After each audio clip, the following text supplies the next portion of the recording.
Viewers, আমরা এখন এসে পৌঁছেছি একদম তাজহাট জমিদার বাড়ির একদম প্রধান ফটকে। যেই ফটকটি পেরুলেই আমরা ঢুকতে পারবো এই জমিদার বাড়ি। এই জমিদার বাড়িতে ঢোকার জন্য সত্যি মনটা যেন কেমন কেমন করছে। চলুন যাওয়া যাক।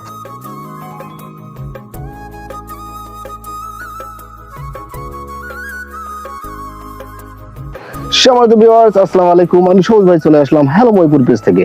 বন্ধুগণ, কাছে কিংবা দূরে, দেশ কিংবা বিদেশে, যে যেখান থেকে আমাদের এই ভিডিও দেখছেন, হ্যালো ময়পুর পেজের পক্ষ থেকে সকলকে জানাচ্ছি শুভেচ্ছা ও অভিনন্দন। রংপুর বিভাগের পর্যটকদের অন্যতম পর্যটন কেন্দ্র হচ্ছে এই তাজহাট জমিদার বাড়ি। তৎকালীন সময়ে রংপুর জেলায় যে সকল জমিদারগণ সুন্দর সুন্দর প্রাসাদ তৈরি করেছিলেন, তার মধ্যে অন্যতম ছিল এই তাজহাট জমিদার বাড়ি। তো ভিউয়ার্স, আমরা এখন কথা বলবো এখানে তাজহাট জমিদার বাড়িতে ঘুরতে আসা কয়েকজন দর্শনার্থীর সঙ্গে। চলুন কথা বলা যাক। আসসালামু আলাইকুম। ওয়ালাইকুম আসসালাম। ভাই, আপনি কোথা থেকে আসছেন এই তাজহাট জমিদার বাড়ি দেখার জন্য? নারায়ণগঞ্জ। নারায়ণগঞ্জ থেকে। এখানে কি শুধু এই জমিদার বাড়ি দেখার উদ্দেশ্যে, না এখানে আপনার অন্য কিছু? এখানে ঘুরতে আইছি মামাদের বাসায়। আচ্ছা, নারায়ণগঞ্জে কোন জায়গায় আপনার বাসা? নারায়ণগঞ্জ পশ্চিম মালদাইল।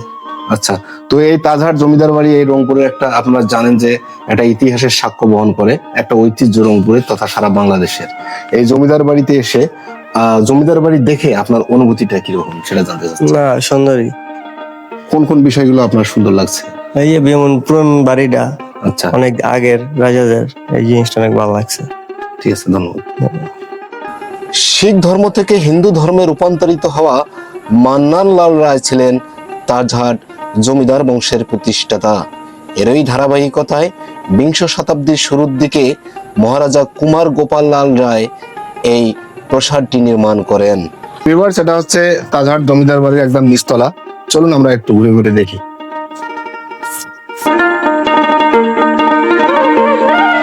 1984 সাল থেকে 1991 সাল পর্যন্ত প্রাসাদটি বাংলাদেশের সুপ্রিম কোর্টের হাইকোর্ট বেঞ্চ হিসেবে ব্যবহৃত হলেও 1995 সালে তাহা সংরক্ষিত পুরাকীর্তি হিসাবে ঘোষণা করা হয় এবং পরবর্তীতে প্রাসাদটির একাংশ জাদুঘর হিসেবে ব্যবহৃত হয়ে আসছে।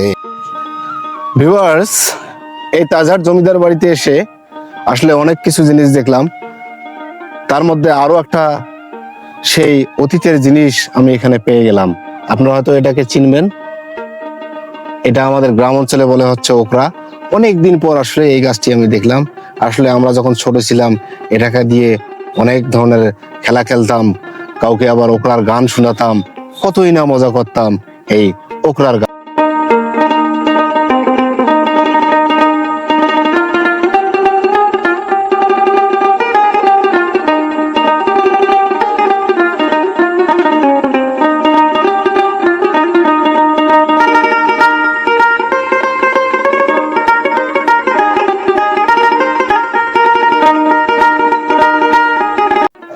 তো ভিউয়ার্স, এখানে আমি একটা দেখেন একটা জিনিস আপনাদেরকে দেখাই। সেটা হচ্ছে কি, এটা সিঁড়ি একটা, সেই কয়েকশো বছর আগের যে এই জমিদারের বাড়ি, সেখানে সিঁড়িটা কিরকম ছিল দেখেন। একটা রাউন্ড শেপের সিঁড়ি, হ্যাঁ, ওটা হচ্ছে লোহা দিয়ে তৈরি করা, অর্থাৎ ঘুরে ঘুরে ঘুরে ঘুরে হচ্ছে তৃতীয় তলা এরকম করে উপরে উঠতে হয়। আসলে এত আগের সময়ে এত সুন্দর কারুকাজ, যেটা সত্যিই মুগ্ধ করেছে আমাকে।